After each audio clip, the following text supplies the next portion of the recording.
আসসালামু আলাইকুম ওয়া রাহমাতুল্লাহ।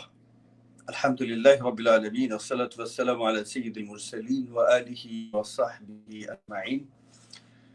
আম্মা বা'দ, ফাআউযু বিল্লাহি মিনাশ শাইতানির রাজীম। বিসমিল্লাহির রাহমানির রহিম। তাবারাকাল্লাযী বিয়াদিহিল মুলকু ওয়া হুয়া আলা কুল্লি শাইইন কাদির। সাদাকাল্লাহুল আযীম। প্রিয় দর্শক, আমাদের সাপ্তাহিক ধারাবাহিক নিয়মিত অনুষ্ঠান, যেটি ইতালির বারি সিটি থেকে সম্প্রচারিত হয়, ইসলামিক ক্যাম্পাস টিভিতে সকলকে স্বাগত জানাচ্ছি। প্রিয় দর্শক, আমরা আসলে আজকে হব্বুল ওয়াতান, দেশপ্রেম নিয়ে আমরা কথা বলবো, মানুষের অধিকার নিয়ে কথা বলবো।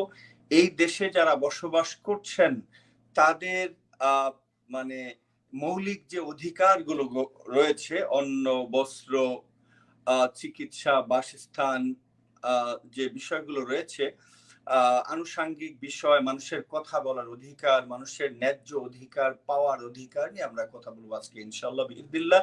আমাদের সাথে বিশ্ববরেণ্য ওলামায়ে কেরাম, হাই প্রোফাইল ইসলামিক স্কলারগণ আমাদের সাথে সংযুক্ত হয়ে থাকেন। এই মুহূর্তে আমরা দেখতে পাচ্ছি বন্ধুবর মুআজ্জাজ মুহতারাম মুফতি ইমাম রেজাউল করিম বুরহানি হাফিজাল্লাহকে আমরা দেখতে পাচ্ছি। মুহতারাম, আসসালামু আলাইকুম, কেমন আছেন? আসসালামু আলাইকুম ওয়া রাহমাতুল্লাহি ওয়া বারাকাতুহু। আলহামদুলিল্লাহ, আমি ভালো আছি। আপনারা কেমন আছেন? আলহামদুলিল্লাহ আলা কুল্লি হাল। আল্লাহ অনেক ভালো রেখেছেন। প্রিয় দর্শক, অনুষ্ঠানটি আমরা দেখতে পাচ্ছি সুদূর ইটালির বারি সিটি থেকে সম্প্রচারিত ইসলামিক ক্যাম্পাস টিভিতে আমাদের দেখতে পাচ্ছেন। আমাদের এটি ধারাবাহিক দ্য লাইট অফ ইসলাম, ইসলামের যে আলো অথবা আলোকিত ইসলাম। ইসলাম যে মানুষকে স্বস্তির পথে, শান্তির পথে, সমাধানের পথে ধাবিত করে, এবং ইসলামের ছায়াতলে থেকেই কেবল জীবন জিজ্ঞাসার যত প্রশ্ন থাকতে পারে, সকল প্রশ্নের জবাব দেওয়ার জন্য ইসলামিক প্ল্যাটফর্মের বাইরে কোনো সমাধান খুঁজে পাওয়ার কোনো রাস্তা এই পৃথিবীতে আজও অদ্যাবধি আবিষ্কৃত হয়নি। আমরা আমাদের অধিকার নিয়ে, আমাদের দেশপ্রেম নিয়ে কথা বলবো ইনশাআল্লাহ বিইذনিল্লাহ। আমাদের সাথে গুরুত্বপূর্ণ ব্যক্তিগণ উপস্থিত সংযুক্ত হবেন ইনশাআল্লাহ। আমাদের সম্মানিত মেহমানদেরকে যখনই পাবো আমি স্টুডিওর দৃষ্টি আকর্ষণ করছি, সকলকে ধারাবাহিকভাবে আমরা সংযুক্তি নিব ইনশাআল্লাহ। এ পর্যায়ে আমি মুফতি ইমাম মুহতারাম রেজাউল করিম বুরহানি হাফিজুল্লাহর কাছে আসতে চাই। মুহতারাম, দেশপ্রেম বলতে কি বুঝি? বিশ্বনবী সাল্লাল্লাহু আলাইহি ওয়াসাল্লামের জীবনে প্রায় ৭৮টি যুদ্ধ করেছেন, ছোট বড় যুদ্ধ মিলিয়ে ১২,০০০ বর্গ মাইল, যেটা বিশাল এক অঞ্চলে তিনি সোনালী লাল রাষ্ট্র প্রতিষ্ঠিত করেছিলেন। অনেক কথা বলা যাবে, আমি খুব ছোট করে প্রশ্নের আকার বড় করতে চাচ্ছি না। এই যে দেশপ্রেম, দেশপ্রেম কেন, দেশকে কেন ভালোবাসতে হবে, বা দেশপ্রেম কি আমরা করছি কিনা, দেশের সাথে আমাদের আসলে প্রেমময় একটি সুসম্পর্ক আছে কিনা, নাকি আমরা লুটে পুটে যে যেখান দিয়ে পারছি আমরা আমাদের কি বলবো আমাদের আখের গুছাচ্ছি। বিষয়টি আপনার দৃষ্টিকোণ থেকে যদি একটু আমাদেরকে কিছু আলোচনায় আসতেন, আমার মনে হয় আমাদের সমাজের দর্শক শ্রোতা উপকৃত হবে ইনশাআল্লাহ। আসসালামু আলাইকুম ওয়া রাহমাতুল্লাহি ওয়া বারাকাতুহু। আলহামদুলিল্লাহি রাব্বিল আলামিন ওয়াসসালাতু ওয়াসসালামু আলা আকরামিল আমবিয়াই ওয়াল মুরসালিন সাইয়্যিদিনা মুহাম্মদ ওয়া আলা আলিহি ওয়া আসহাবিহি আজমাইন। আম্মা বা'দ। দেশের এবং দেশের বাইরের, কাছের এবং দূরের যারা এই মুহূর্তে ইসলামিক ক্যাম্পাস টিভি দেখছেন, সকলকে আন্তরিক মোবারকবাদ, শুভেচ্ছা জানাচ্ছি। সুপ্রিয় দর্শক শ্রোতা, আজকে একটি গুরুত্বপূর্ণ অধ্যায়, গুরুত্বপূর্ণ বিষয় আলোকপাতের জন্য সম্মানিত উপস্থাপন করেছেন। যে বিষয়টি প্রত্যেক মুমিন, প্রত্যেক মানুষ, তিনি চাই নর হন কিংবা নারী হন, চাই মুসলিম হন কিংবা অমুসলিম হন, সকলের জন্য এই বিষয়টি আল্লাহ তাআলা ফরজ করে দিয়েছেন। অর্থাৎ মাতৃত্ববোধ, দেশাত্মবোধ কিংবা ভাষার প্রতি যদি সম্মান বোধ না থাকে, কিংবা তিনি যদি এটাকে মূল্যায়ন করতে না পারেন, তাহলে একটা সময় তিনি হারিয়ে যাবেন এবং নিজের অস্তিত্ব ভুলে যাওয়ার কারণে, মূল ভুলে যাওয়ার কারণে তিনি একটা সময় মূল থেকে হারিয়ে যাবেন।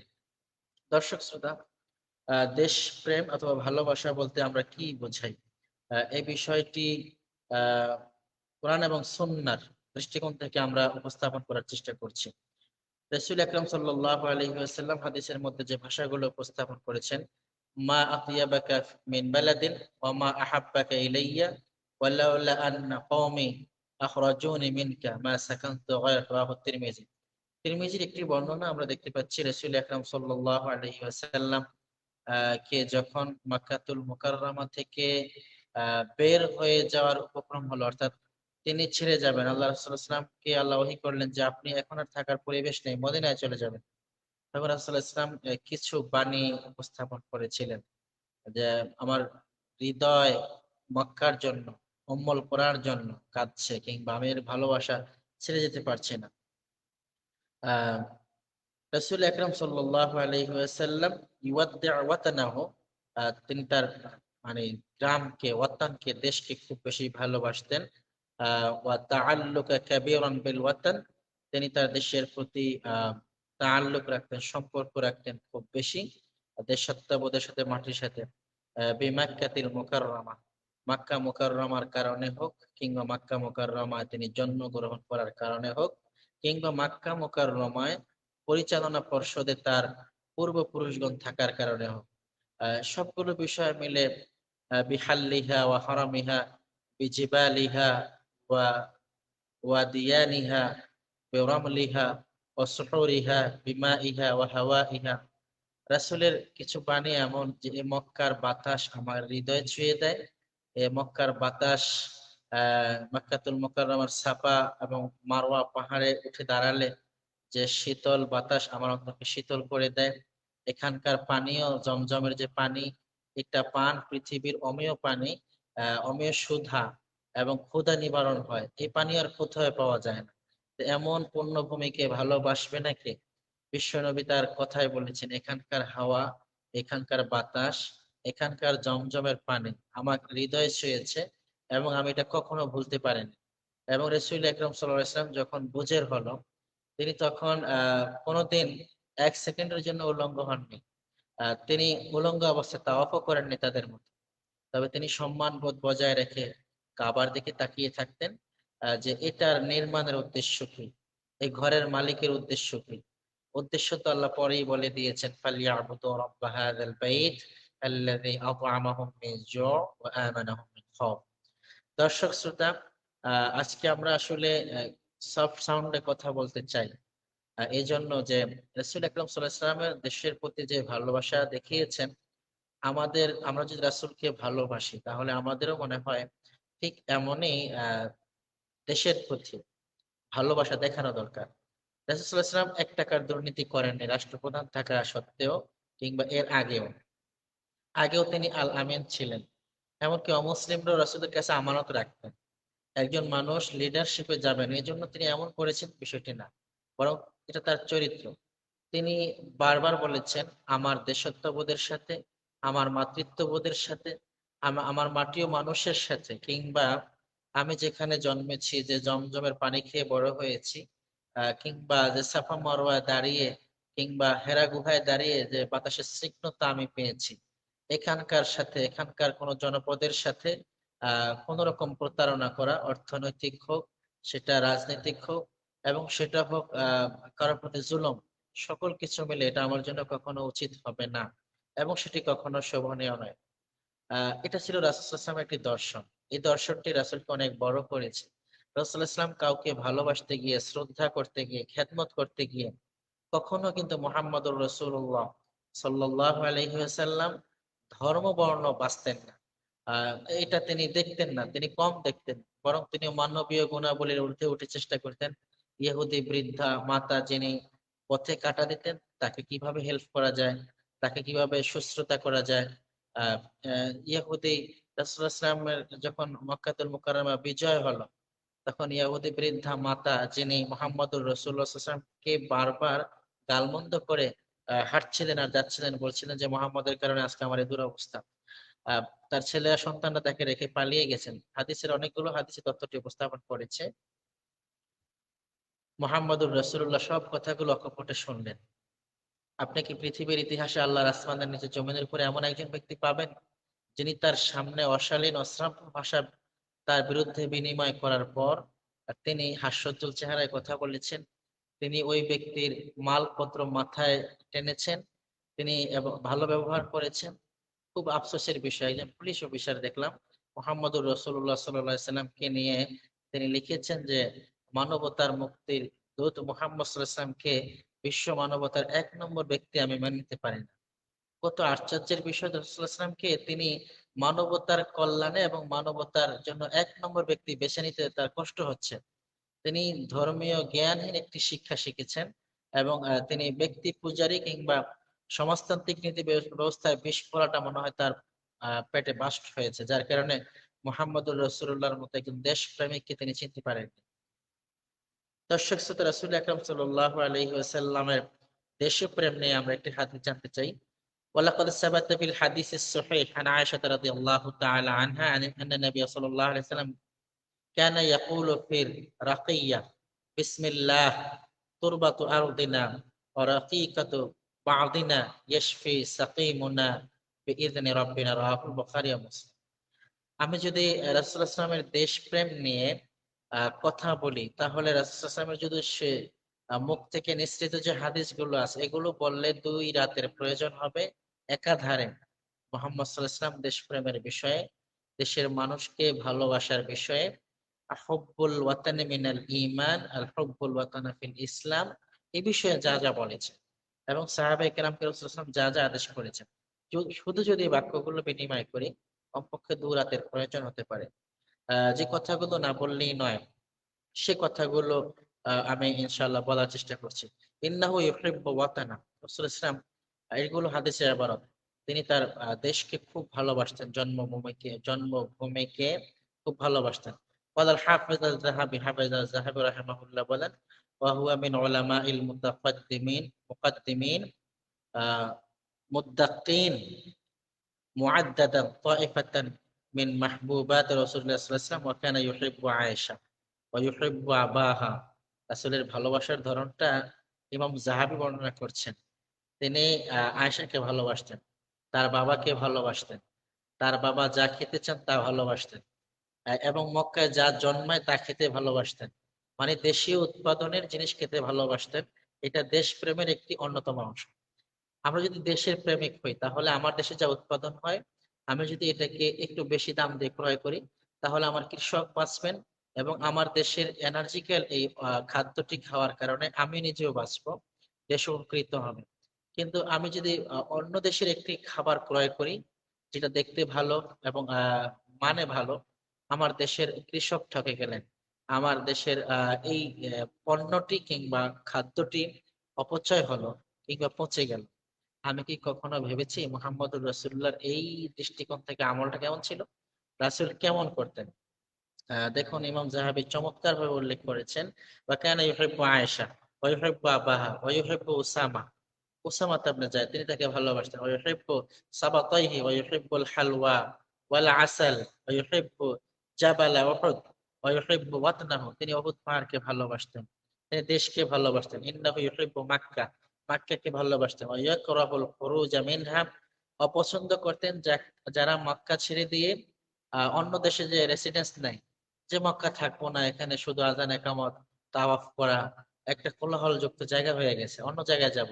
রাসূল সাল্লাল্লাহু আলাইহি ওয়াসাল্লাম এমন ব্যক্তিদেরকে খুব খারাপ চোখে দেখতেন কিংবা ইগনোর করতেন যে মক্কা ছেড়ে যায়, এটা কোনো মানুষ হতে পারে না, এটা কোনো মানুষের কাজ না। ওয়ায়াকরুহুল খুরুজা ওয়ায়ুকরাহুল খুরুজা মিনহা ওয়া রাসূলুল্লাহ সাল্লাল্লাহু আলাইহি ওয়াসাল্লাম মা খারাজা মিন বালাদি মাক্কাতিল মুকাররামাহ ইল্লা বা'দা আল লাকিয়া মিনাল মুশরিকিন আসনাফাল আযাব ওয়াল আযা فبصره لعله يلقى من قومه رقة واستجابه وأقام ورحل وذهب وعاد يريد من بلده أن يحتضن دعوته ولكن يريد الله بحكمة عظيمة أن يخرج فما كان منه إلا أن خرج استجابة لأمر الله। রাসূল ইসলাম এত ভালোবাসার জায়গাটিকে যে পানীয় পান করা ছাড়া তিনি থাকতে পারতেন না, এতটা শ্রদ্ধাবোধের জায়গাটা থেকে তিনি চলে যাবেন, বের হয়ে যাবেন, একা একা নয় ফ্যামিলি সহ। আবার যাদেরকে দেখে রাসূলের সকাল হতো সে সাহাবায়ে কেরামকে রেখে, সে আম্মাজানদেরকে রেখে তিনি বের হয়ে যাবেন আল্লাহর আদেশে। এখানে প্রচন্ড ভালোবাসার নিদর্শন হাদিসের মধ্যে উপস্থাপিত হয়েছে। তো সেক্ষেত্রে রাসূল সাল্লাল্লাহু আলাইহি ওয়াসাল্লামের পক্ষ থেকে শেষ যে কথাটি এসেছে সেটি হচ্ছে তিনি এসেছেন, বের হয়েছেন আন খরাজা ইস্তিজাবাতান লিআমরিল্লাহি ফি দীনিল্লাহি আগনা ওয়া আ'লা তিনি আল্লাহর দ্বীন উচ্চ পর্যায়ে পৌঁছাতে। এখানে একটি সুন্নাহর কথা আমি বলে রাখি, কোনো আলেম যদি যিনি চয়েস করেন যে বাংলাদেশে ইনকাম ভালো না, আমি অন্য দেশে যাব, এই উদ্দেশ্যে অন্য কোনো দেশে দাওয়াতি কাজ ছেড়ে ইনকাম করার জন্য গেলে আল্লাহ তাআলা অখুশি হতে পারেন। দেখুন, একটি লজিক্যাল কথা, কোরআন আমাদেরকে মেসেজ করছে ফালাউলা নাফারা মিন কুল্লি ফিরকাতিন মিনহুম তায়ফাতুল লিয়াতাফাক্কাহু ফিদ-দীন ওয়ালিউনযিরু কওমাহুম ইযা রাজাউ ইলাইহিম লাআল্লাহুম ইয়াহযারুন। আলিমগণ তো ইলম শিখবেন আল্লাহর ফজলে করমে। তো এরপরে তিনি এটাকে বিলিয়ে দিবেন তার কওমের কাছে, তিনি যেখানে জন্মগ্রহণ করেছেন। মুহাম্মদুর রাসূলুল্লাহ সাল্লাল্লাহু আলাইহি ওয়াসাল্লামকেও আল্লাহ তাআলা কওমের কাছে প্রেরণ করেছেন। এমন কোন নবী নেই যারা তার কওমের কাছে দাওয়াতি কাজ করেননি।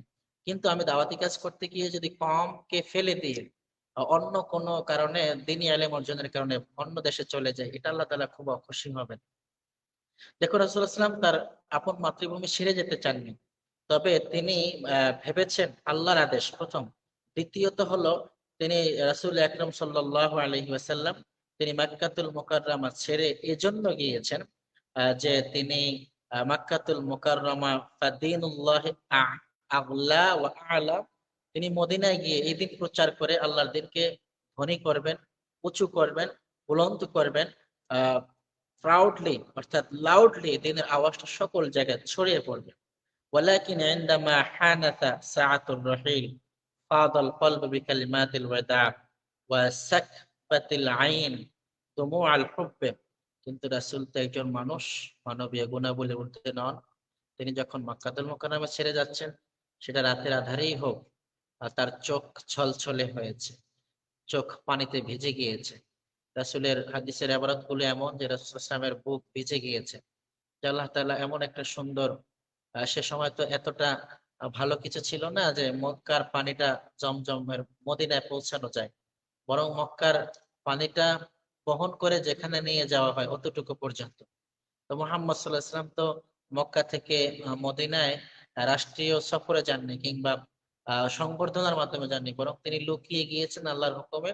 এবং এমন সময় গিয়েছেন যে রাসূলুল্লাহ সাল্লাল্লাহু আলাইহি ওয়াসাল্লামকে কাফেররা হত্যার হুমকি দিয়েছে, এবং যেতে হবে রাতে, যেতে হবে গিরিপথে, যেতে হবে যে পথে সাধারণ মানুষ হাঁটে না, এমন পথে থাকতে হবে এমন গুহায়, যে গুহায় মানুষ সচরাচর যায় না, যে গুহায় হিংস্র প্রাণীর বসবাস, সাপের বসবাস।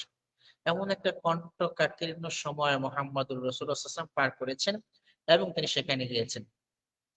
তো তিনিও একজন মানুষ, মানবীয় গুণাবলীর কারণে তিনি কেঁদেছেন, ব্যথিত হয়েছেন, হাঁটছেন সামনে কিন্তু বারবার পিছনের দিকে তাকিয়েছেন, আর মক্কাকে সাক্ষী করে বলেছেন, আমি তোমার কাছে আবার ফিরে আসবো, আমি তোমাকে অনেক ভালোবাসি, আমি সাফা এবং মারওয়া উঠে দাঁড়িয়ে এই বাতাসের স্নিগ্ধতাকে ভালোবাসি। আহ এমনকি রাসূলুল্লাহ সাল্লাল্লাহু আলাইহি ওয়াসাল্লাম যে পাহাড়কে ভালোবাসতেন, এটাও হাদিসের মধ্যে আসছে। তিনি উহুদ পাহাড়কে ভালোবাসেন, তিনি গার হেরাকে ভালোবাসেন, তিনি জমজমের পানিকে ভালোবাসেন, তিনি কালো গেলাপ বিশিষ্ট মক্কাতুল মুকাররমাকে ভালোবাসেন, তিনি হাজারে আসওয়াদকে ভালোবাসেন, তিনি মাকামে ইব্রাহিমকে ভালোবাসেন, এখানকার উৎপাদিত ফসলকে ভালোবাসেন। অর্থাৎ এখানের পবিত্র ভূমি যা উৎপাদন করে আমি এটাই খাবো। এখানের উৎপাদিত খেজুরগুলোকে তিনি ভালোবাসেন, এবং সাহাবায়ে কেরামকে বলেছেন এটা সুন্নাহ, এটা খাও, এটা অনেক ভালো হবে, তোমার স্বাস্থ্যের জন্য উপকারী হবে। এমন ব্যক্তি, তিনি একটি পয়সারও খেয়ানত করেননি রাষ্ট্রীয় সম্পদের সাথে, যেটা সেটা মক্কায় হোক, সেটা মদিনায় হোক। আমাদের আসলে রাসূলের দর্শন থেকে, জীবনী থেকে শিক্ষা নেওয়া উচিত। আমি আমার দেশে বসবাস করার পর কেমন মনে হয় না, আমি একটা এলাকার এমপি, মন্ত্রী অথবা চেয়ারম্যান, মেম্বার, আমি ক্ষমতায় থাকাকালীন সময়ে কোনো কাজ হয়, আমি সেখানে 20% আমি সেখান থেকে নেই, আমার কি লজ্জা হয় না? আমি রাসূলের সামনে গিয়ে আবার মাঝে মধ্যে সালাম দেই, ওমরা করতে যাই, হজ করতে যাই, আমার কি লজ্জা বোধ জাগে না? যে দেশপ্রেম, দেশের প্রতি ভালোবাসা, এটা ইমানের একটি অংশ। সেখানে আমি একটা রাস্তার কাজ থেকে 19%, 20% নিতে হবে, একটা ভবন নির্মাণ থেকে নিতে হবে, এমনকি মডেল মসজিদ গুলো নির্মাণ হয় সেখান থেকেও নিতে হবে। আমি উলাইকা কাল আনআম বাল অতল, যদি বেশি না হয়, এমনটি বলতে চাই। আল্লাহ কোরআনে বলেছেন এ মানুষগুলো চতুষ্পদ জন্তুর মতো, এবং এর চেয়ে হয়তো নিকৃষ্ট হবে, কারণ এদের মধ্যে কোনো দেশপ্রেম নেই, ভালোবাসা নেই। অথবা আজকে আমরা দেখেছি যে দেশের জন্য যারা জীবন দিয়েছেন, প্রকৃতপক্ষে তারা পেছনের সারিতে, আর যারা চিৎকার করে কথা বলতে জানেন, যাদের ওই সময় বয়স হয়নি, তারা আজ প্রথম সারিতে সুবিধাগুলো নিয়েছেন। আসলে এর নাম দেশপ্রেম নয়। আপনি দেশের প্রতি ভালোবাসা থাকলে অসংখ্য মুক্তিযোদ্ধা এমন থাকতে পারেন, এমন মুক্তিযোদ্ধা ফ্যামিলি থাকতে পারে যারা কখনোই পরিচয় ব্যবহার করেন, যারা কখনো এর জন্য কোটা দাবি করেন, যারা কখনো বিধবা ভাতার জন্য সিরিয়াল দেয়নি। আল্লাহ তাআলার কাছে তাদের উজরত এবং উত্তম প্রতিদান রয়েছে। মানুষ মানুষকে কতটুকু প্রতিদান দিবে, কতটুকু সম্মানিত করবে, বরং বড় সম্মানটা আল্লাহ তাআলাই করবেন। আহ এরপরে রাসূল আকরাম সাল্লাল্লাহু আলাইহি সাল্লাম আব্বারাল লিসানু আনিল হুজন, বারবার চিন্তার কারণে বারবার বলতেন, হ্যাঁ আমি মক্কায় আবার কবে ফিরে যাব। এরপরে আখরাজা মিন ওয়াতনিহি আখরাজা কওমাহু, আমাকে এবং আমার জাতির লোকদেরকে, ইমানদারকে বের করে দেওয়া হলো। আমরা তো এখন আর মক্কার অধিবাসী নেই। কামা ক্বালা তাআলা, যে কথাটিকে আল্লাহ মূল্যায়ন করেছেন মহাগ্রন্থ আল কোরআনুল কারীম ৯ নম্বর সূরা, সূরা তাওবা ৪০ নম্বর আয়াত। এভাবে বলেছেন আল্লাহ, ইল্লা তানসুরুহু ফাকাদ নাসরাহুল্লাহ ইয আখরাজাহুল্লাযীনা কাফারু থানিয়া ইসনাইনি ইয হুমা ফিল গার ইয ইয়াকুলু লিসাহিবিহি লা তাহজান ইন্নাল্লাহা মা'ানা। রাসূলুল্লাহ সাল্লাল্লাহু আলাইহি ওয়াসাল্লাম যখন আসলেই মক্কা ছেড়ে যাচ্ছেন, তখন খুব ব্যথিত হৃদয়ে যাচ্ছিলেন, তখন আল্লাহ তাআলা স্মরণ করে দিয়েছেন, আপনাকে আল্লাহ তাআলা সহযোগিতা করবেন, সাহায্য করবেন। যখন কাফেররা আপনাকে বের করে দিয়েছে আপনার উম্মুল কোরা থেকে, আপনার মাতৃভূমি থেকে, আপনার জন্মস্থান থেকে, আপনার প্রিয় ভাষাভাষীদের থেকে, এবং আপনার কাছের সাহাবায়ে কেরাম, ইয আখরাজাহুল্লাযীনা কাফারু থানিয়া ইসনাইন, যখন আপনার সাথে হিজরতের সঙ্গী হিসাবে তৃতীয় কেউ ছিল না, তৃতীয় জন ছিল, ইয হুমা ফিল গার, যখন আপনি ছিলেন গুহার মধ্যে, ইয ইয়াকুলু লিসাহিবিহি লা তাহজান ইন্নাল্লাহা মা'ানা, যখন আপনি আপনার প্রিয় সাথীকে বলেছেন আল্লাহ আমাদের সাথে আছেন, চিন্তা করো না। শুধু وعندما هاجر إلى المدينة كان يدعو الله أن يرزق حبه فمكة وطنه। রাসূল মদিনায় গিয়েছেন, চমৎকার একটি তথ্য, কিন্তু তিনি মদিনায় থেকেও মক্কার উৎপাদিত ফসলকে ভালোবাসতেন। এটা কি মক্কার?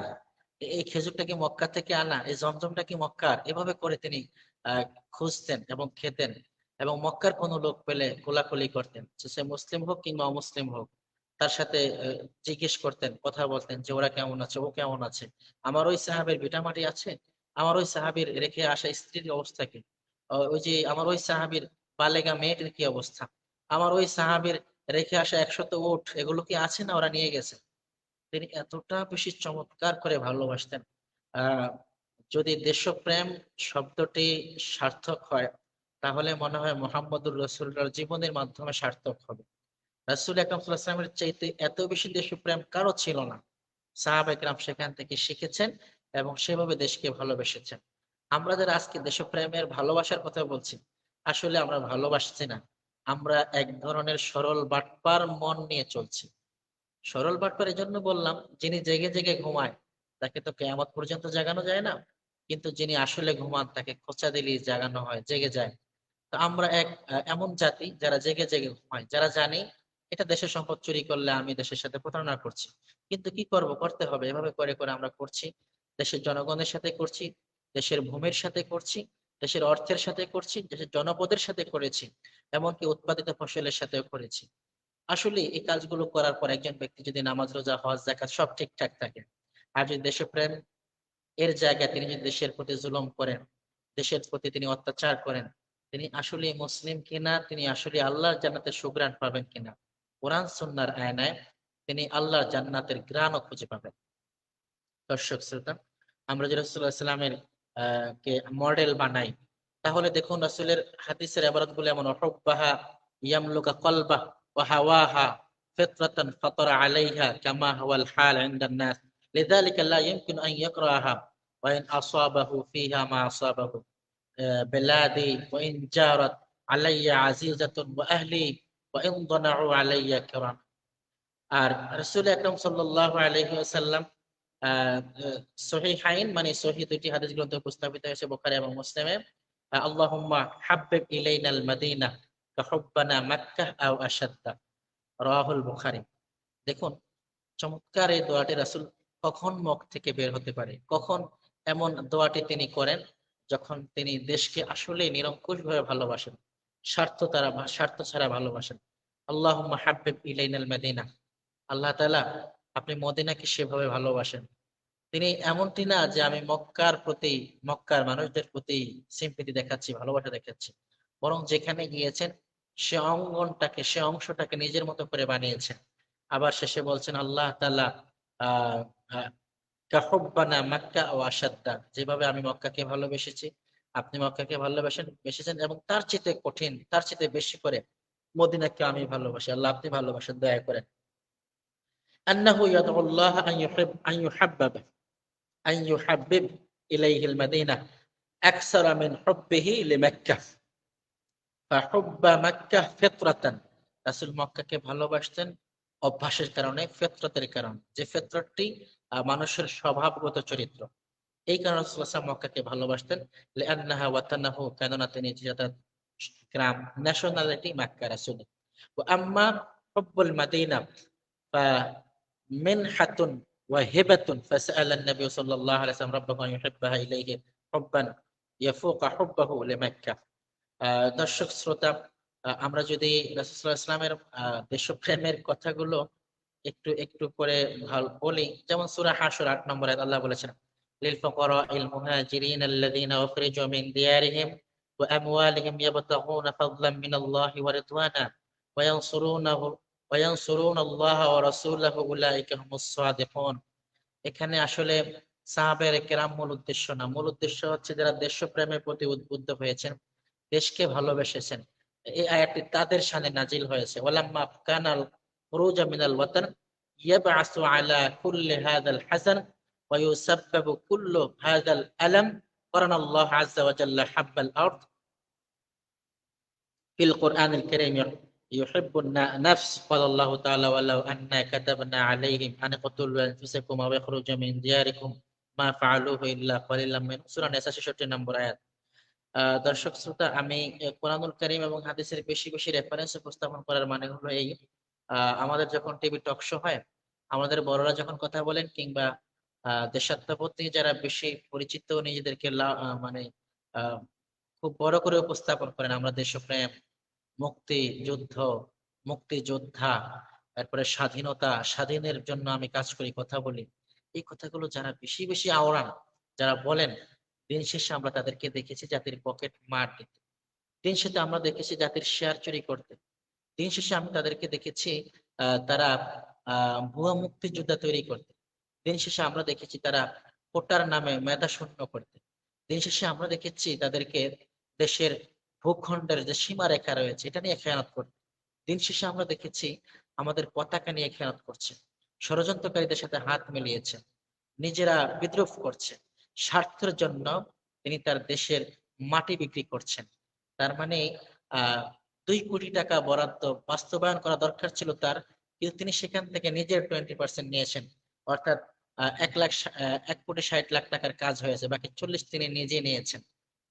দর্শক শ্রোতা, এটা যদি দেশপ্রেমের সিমটম হয়, তাহলে রাসূল আকরাম সাল্লাল্লাহু আলাইহি ওয়াসাল্লাম আমাদের যা শিখালেন সে দেশপ্রেমটা কেমন, সেই দেশপ্রেমটা কেমন, দেশের প্রতি ভালোবাসা, দেশের প্রতি মহাব্বত থাকে, এটা কেমন সুন্নাহ, অথবা এটা কেমন হতে পারে, যদি আমরা জীবনী থেকে না জেনে নেই। আপনি আরো আশ্চর্য হবেন, 2 নম্বর সূরা বাকারা 126 নম্বর আয়াতে আল্লাহ যেভাবে বলেছেন ওয়াইদ ক্বালা ইব্রাহিম রাব্বি জাআল হাযা বালাদান আমিনা। দেশের জন্য দোয়া করেছেন নবীগণ, আমরা আলিমগণ দোয়া করছি, কিন্তু আমাদেরকে বলে আমরা দেশদ্রোহী, মৌলবাদী, ফান্ডামেন্টাল, মুক্তিযুদ্ধের জন্য আমাদের কোনো অবদান নেই, স্বাধীনতার বিষয়ে আমরা কথা বলি না, তারাই সবকিছু করে। দিন শেষে আমি দেখছি ওরা এগুলো আওড়িয়ে আওড়িয়ে নিজেদের স্বার্থটা নিজেরা হাসিল করছেন। একজন নবী ইব্রাহিম তিনি বলছেন ওয়াইদ ক্বালা ইব্রাহিম রাব্বি জাআল হাযা বালাদান আমিনা, হে আল্লাহ আমার এই দেশকে আপনি আমিনা, নিরাপত্তার নগরী বানিয়ে দেন, ওয়ারযুক আহলাহু মিনাস সামারাত, দেশের মানুষদেরকে আল্লাহ ফল ফলাদি দিয়ে রিজিক দান করেন। মান আমানা মিনহুম বিল্লাহি ওয়াল ইয়াউমিল আখির, তাদের যারা আপনার প্রতি ঈমান এনেছে, বিশ্বাস করেছে, আপনার জান্নাতের অভিমুখী হয়ে যাত্রা করছে এবং আখিরাতে বিশ্বাস করে, ওয়ালা মান কাফারা, এরপরে যারা কুফরি করলো, অস্বীকার করলো, তাদের বিষয়ে আল্লাহ নবীকে বললেন আপনি তাদের অট্টালিকা দেখে, বিলাসবহুল গাড়ি বাড়ি দেখে আশ্চর্য হবেন না, মন খারাপ করবেন না, উমাত্তিউহু কলিলা, এটা স্বল্প সময়ের জন্য, সুম্মা তাররুহু ইলা আযাবিন নার, এরপর আমি তাদেরকে জাহান্নামের আযাবের দিকে প্রেরণ করবো। তবে ইসাল মাসির, এটা অত্যন্ত নির্দিষ্ট একটি জায়গা। 2 নম্বর সূরা, সূরা বাকারা 56 আয়াত। দেশপ্রেমের বিষয়ে কোরআন যা বলেছে, আমি যদি বলি কোরআন যা বলেছে দেশপ্রেমের বিষয়ে, এটা যদি জাতির লোকজন জানত, তাহলে দেশের প্রতি আর কেউ বিদ্রোহ করত না অথবা দেশের সম্পদ তৈরি করত না। 5 নম্বর সূরা, সূরা মায়দা 33 নম্বর আয়াতে আল্লাহ বলেছেন, ইন্নামা জাযাউল লাযিনা ইউহারিবুনাল্লাহ ওয়া রাসূলাহু ওয়া ইয়াসআউনা ফিল আরদি ফাসাদা। যারা জমিনে বিবাদ সৃষ্টি করে, অন্যায় ঘটায়, অন্যায় সৃষ্টি করে, এমন যদি হয় আইন ইউকাত্তালু, প্রথম শাস্তি তাকে হত্যা করে দাও, রাষ্ট্রীয় আইনের আওতায় তাকে হত্যা করে দাও। আও ইউসাল্লাবু, অথবা শরীরে চড়াও। আও তুকাত্তা আইদিহিম ওয়া আরজুলাহুম মিন খিলাফ, আর ওয়া আরজুলুহুম মিন খিলাফ, তার ডান হাত কেটে দাও, আবার করলে বাম পা কেটে দাও, মানে বিপরীত দিকে কেটে দাও। ইসলাম যদি দেশপ্রেম, দেশদ্রোহীর প্রতি এমন কঠোর অবস্থা নিতে পারে, কোরআন যদি এমন কথা বলতে পারে, আল্লাহ যদি এমন কিছু নাজিল করতে পারে, তাহলে কি আমরা দেশের প্রতি জুলুম করতে পারি? দেশের বিরুদ্ধে ষড়যন্ত্র করতে পারি? দেশমাতৃকার বিরুদ্ধে আমরা কথা বলতে পারি? কিংবা এর বাইরে গিয়ে চলার আমার মনে হয় কোনো সুযোগ নেই। দেখুন, চমৎকার করে সূরা মুহাম্মদ 47 নম্বর সূরা 22 থেকে 24 নম্বর আয়াতের মধ্যে আল্লাহ বলেছেন, হাল আসাইতুম আন তাওয়াল্লাইতুম আন তুফসিদু ফিল আরদ ওয়া তুকাত্তাউ আরহামাকুম। যারা নিজেদের আত্মীয়তার বন্ধন ছিন্ন করে। ওই যে রাসূল বলেছেন, আমি আয়েশাকে ভালোবাসি, আয়েশার বাবাকে ভালোবাসি, আয়েশার বাবার চলন বলনকে ভালোবাসি। তার মানে রাসূল, আল্লাহ তাআলা বলছেন, ওয়া তুকাত্তাউ আরহামাকুম, যারা জমিনে বিবাদ সৃষ্টি করে, জাযাকাল্লাহ খাইর। যারা আত্মীয়তার বন্ধন প্রিয় ছিন্ন মোহতারাম, করে দেয়। আমি একটু জি, একটু আপনার কাছে, আপনি অনেক মূল্যবান আলোচনা চলছে আলহামদুলিল্লাহ। প্রিয় দর্শক, আমরা অনুষ্ঠানটি দেখতে পাচ্ছি ইতালির বাড়ি সিটি থেকে সম্প্রচারিত ইসলামিক ক্যাম্পাস টিভি। আমাদের মুআজ্জাজ মেহমান ডক্টর শেখ বশির আহমেদ মাক্কি হাফিজুল্লাহকে আমরা দেখতে পাচ্ছি। আমি সালাম বিনিময়ের জন্য মোহতারামের কাছে আসতে চাই। আমি একটা ছোট্ট প্রশ্ন মোহতারাম মুফতি ইমাম রাজউল করিম বুরহানি হাফিজুল্লাহর কাছে একটা ছোট্ট কোয়েশ্চেন রেখে ওনার সালামটা আমি গ্রহণ করার জন্য বা সালাম দেওয়ার জন্য আমি ওনার কাছে যাব। প্রশ্ন হচ্ছে যে একজন ড্রাইভার বাংলাদেশে আমরা জানি শত শত কোটি টাকার মালিক হয়ে গেছে। মানুষের অধিকার নিয়ে কথা বলতে যে আমি কথা বলতে চাই, এই যে প্রশ্নপত্র আউট করে দিয়ে শত শত কোটি টাকা একজন ড্রাইভার কামিয়েছে। ড্রাইভার কিন্তু নিজে পরীক্ষার্থী ছিল না, পরীক্ষার ম্যাজিস্ট্রেটও ছিল না, যে কেন্দ্রে পরীক্ষা চলে তার প্রিন্সিপালও ছিল না, কোনো কিছুই ছিল না। হি ওয়াজ অনলি ড্রাইভার। এন্ড এই যে পয়সা সে এগুলোকে তৈরি করছে। প্রশ্ন হলো, সে যদি 100 কোটি টাকার মালিক হয়, তাহলে সে তো মানে গাড়ি চালক, কিন্তু গাড়ির পরিচালক যারা, আমি এখানে মেন করছি, এখানে আপনার অনেকগুলো লোককে বাংলাদেশে অ্যারেস্ট করা হয়েছে, আপনি জানেন। প্রশ্নটা অন্য জায়গায়, আমি এগুলো বলার জন্য আমাকে বলতে হয়েছে। ফর এক্সাম্পল, এই প্রশ্নপত্রে বিসিএস ক্যাডারের যারা এখন বিচারপতি, তারা কি বিচার দেশে করতেছে এটা জানা দরকার। যারা ডাক্তার হয়েছে তারা কি ফিজিশিয়ান, মানে ফিজিক্যালি তারা এই শরীরের উপর কি ধরনের ট্রিটমেন্ট করছে। যারা ইঞ্জিনিয়ার হয়েছে বুয়েটে, তারা কিভাবে আপনার কি বলবো ব্রিজ কালভার্ট অথবা এই যে সমাজটাকে পুরোপুরি ধ্বংস করে দেওয়ার জন্য, এইটা আপনি কিভাবে দেখছেন? মানে এখানে মানুষের অধিকার খর্ব হয়েছে কিনা?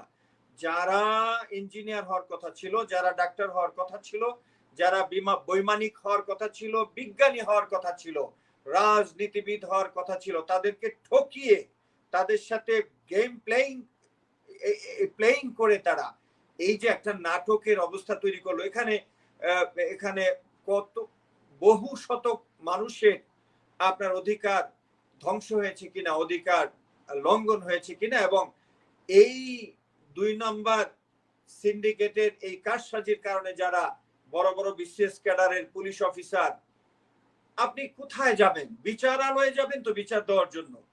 দে are almost number how to solve all the problem. মানে আপনি যদি আমাদেরকে একটু জাতির চোখ খুলে দেওয়ার জন্য দুটি কথা বলতে, যে আমাদের এখন করণীয় কি। জাযাকাল্লাহ খাইর। আলহামদুলিল্লাহ, মোহতারাম রেজাউল চমৎকার করিম। করে উপস্থাপক বলেছেন। উপস্থাপক চান যে আমি লেখেন্স গুলো আউট করি, তবে এই কথাগুলো বললে শোনার মতো, নেওয়ার মতো ঈমান এবং গ্রহণযোগ্যতা আমাদের অনেকেরই নেই। যারা রাষ্ট্রের উঁচু পর্যায়ে রয়েছেন, বিভিন্ন চেয়ারে রয়েছেন, তারা কেউ দিনদার, ইমানদার, মুত্তাকি, আলেম ওলামা নন। আমরা ওই জায়গায় ওই লোককে বসাতে পারি নাই, পৌঁছাতে পারি নাই, এটা আমাদের ব্যর্থতা। এখন তিনি সেখানে বসে তাই করবেন যা তার রুচিতে বাধবে এবং যা তিনি করে আসছেন। আপনি তো আহ ইন্নাকা লা তাজনি মিনাশ শাওকিল আইনাব, আপনি তো কাঁটাতার গাছ লাগিয়ে সেখান থেকে আঙ্গুর ফল আশা করতে পারেন। আমরা কি রাষ্ট্রীয় নেতৃত্বে তখন ইমানদার ব্যক্তি পৌঁছাতে পেরেছি? আমরা কি পিএসসিতে এমন কোনো লোক নিয়োগ দিতে পেরেছি, বিসিএস ক্যাডার যারা নিয়ন্ত্রণ করেন, বিশ্ববিদ্যালয়ের যারা দায়িত্ব প্রাপ্ত, আহ তাদেরকে আমরা কি ওই জায়গায় পৌঁছাতে পেরেছি? আমরা তো শিক্ষা অর্জন ইংরেজি পড়া হারাম করেছি, আমরা এই জাতির লোক। টেলিভিশন থেকে হারাম বলেছি, এমন করার কারণে পিছন দিক থেকে ওরা সব দখল করে নিয়েছে। আজ ওলামায়ে কেরাম এবং কিংবা যারা সত্য বুঝেন, দেশপ্রেম যাদের রয়েছে, যারা নেককার, দিনদার, ইমানদার, তাদেরকে আমাদের ওই জায়গায় পৌঁছানো দরকার। তারপরে কথাগুলো বললে তাদের পরিশুদ্ধ হবে। ফাযাক্কির ফাইন্না যিকরা তানফাউল মুমিনিন, জিকির তো তারা করেন এবং অনুসরণ করেন যারা মুমিন। আমার মনে হয় এই লোকগুলো মুমিন না। একজন ড্রাইভার যদি এত কোটি টাকার মালিক হন, নিয়োগ সংক্রান্ত বিষয় নিয়ে, তিনি মুমিন হন কিভাবে? মুমিন তো সুদ খেতে পারে না, ঘুষ খেতে পারে না। ঘুষ তো খাওয়া এটা অমুসলিমদের কাজ। আহ আপনি ড্রাইভারের এক্সাম্পল করেছেন, ড্রাইভার তো এটা হলো একেবারে শেষ পর্যায়ের লোক, 10 নম্বর ধরলাম। 1 নম্বর 2 নম্বরে যারা রয়েছে, যারা কন্টাকে কাজ করছেন, যারা প্রশ্নপত্র আউটের বিষয়তে একটি সমসাময়িক অথবা আজকের বিষয়, এর আগেও যাদের ফোনের মাধ্যমে দলের কারণে, মতের কারণে, গোষ্ঠীর কারণে, অর্থের কারণে, মামুর কারণে যাদের চাকরি হয়েছে, অযোগ্য ব্যক্তিদের কারণে আজকে যাদের আমাদের দেশের এই অবস্থাটা, যদি আমি আপনাকে এই বুকে হাত দিয়ে বলতে পারি, যদি এখন থেকে 20 বছর পর্যন্ত কোনো কোটা স্মরণ না করা হয়, অনুসরণ না করা হয়, শুধু মেধার ভিত্তিতে আল্লাহকে ভয় করে, আল্লাহকে হাজির নাজির ভেবে নিয়োগ প্রদান করা হয়, এই 20 বছরের অক্লান্ত পরিশ্রমের ফলাফল আগামী এর পরবর্তী প্রজন্ম, পরবর্তী 100 বছর, কমপক্ষে পরবর্তী 100 বছর দেশটি সোনার দেশ হবে। আপনি 164 নম্বর তালিকায় রয়েছে আমার দেশ, সুখী দেশের তালিকায়। অথচ 2000 সালের আগে এটা ছিল 38 নম্বরে। এখন তো মেট্রো রেল হয়েছে, পদ্মা সেতু হয়েছে, কিসের অভাব? তার মানে আমাদের চারিত্রিক সমস্যা রয়েছে। আমরা দুর্নীতিবাজ, আমরা চোর, রাষ্ট্রীয় সম্পদ চোর, রাষ্ট্রীয় অর্থ চোর, রাষ্ট্রীয় সীমানার সাথে গাদ্দারি করেছি আমরা। আমাদের এই চরিত্রের কারণে দেশের নাম্বারিং একবারে 100-এর পরে গিয়ে পৌঁছেছে। ঢাকা বিশ্ববিদ্যালয় 100-এর মধ্যে থাকতে পারছে না, অসংখ্য বিশ্ববিদ্যালয়ের মতো, অথচ যেটি প্রথম 10-এ থাকতো, প্রথম 4-এ থাকতো যে বিশ্ববিদ্যালয়, তাহলে সেখানে কি পরিমাণ জোর খাটানো হয়েছে, প্রভাব খাটানো হয়েছে, সেখানে কি পরিমাণ আত্মীয়করণ, রাজনীতিকরণ করা হয়েছে, যার কারণে এই বিশ্ববিদ্যালয়টির নাম এখন আর বহির্বিশ্বের কেউ লাউডলি শুনতে চায় না, বাইরে থেকে কেউ পড়তে আসতে চায় না। এটা র্যাঙ্কিং এ নেই, এটা অনেক পিছনে আছে। সম্মানিত উপস্থাপক চমৎকার করে বলেছেন, কিন্তু আমি মানে একটু একটু করে যদি বলি, তাহলে এগুলো তো রাষ্ট্রের সাথে গাদ্দারি করা, বিশ্বাসঘাতকতা করা, রাষ্ট্রের প্রতি জুলুম করা, এমনটি যারা করছে, কেয়ামতের ময়দানে আদালতে আখিরাতে আল্লাহ চূড়ান্ত জবাব দিবেন। রাষ্ট্রীয় সম্পদ চুরির যে শব্দটি আমি বলি, আপনি আমাকে যদি আপনার 10 টাকা আমি খেয়ে ফেলি, সেটা দেওয়ার কোনো সুযোগ আছে, উপায় আছে। কিন্তু যদি আমি জনগণের টাকা খাই, কতজনের হাতে পায়ে ধরে ক্ষমা চাইব? আমি যে রাষ্ট্রীয় সীমানার সাথে গাদ্দারি করি, কতজনের সাথে করব? রাষ্ট্রীয় স্বার্থের বিরুদ্ধে আমি চলি এবং আমার ব্যক্তিগত স্বার্থের কারণে রাষ্ট্রীয় স্বার্থকে আমি ভুলে যাই, নিজের স্বার্থকে প্রাধান্য দেই, তাহলে আমি কতজনের কাছে ক্ষমা চাইব?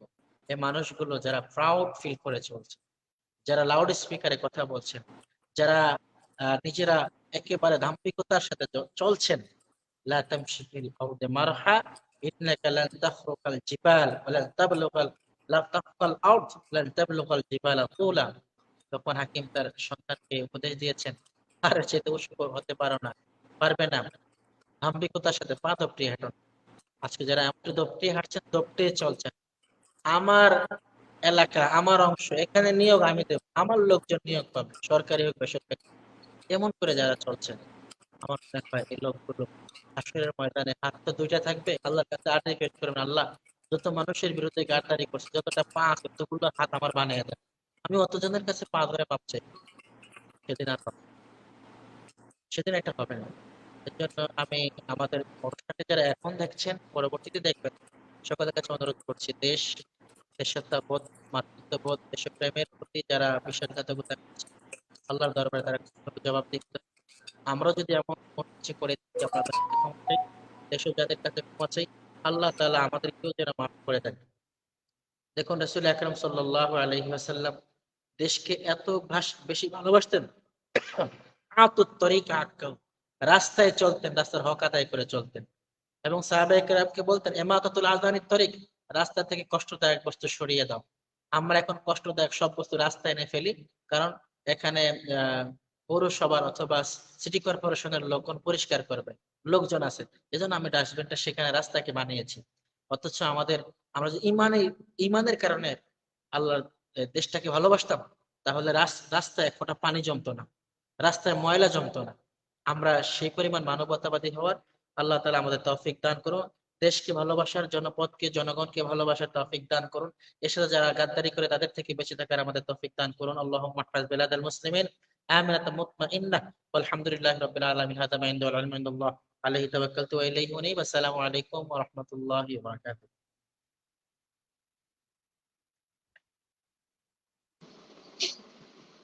ওয়ালাইকুম আসসালাম ওয়া রাহমাতুল্লাহি ওয়া বারাকাতুহু।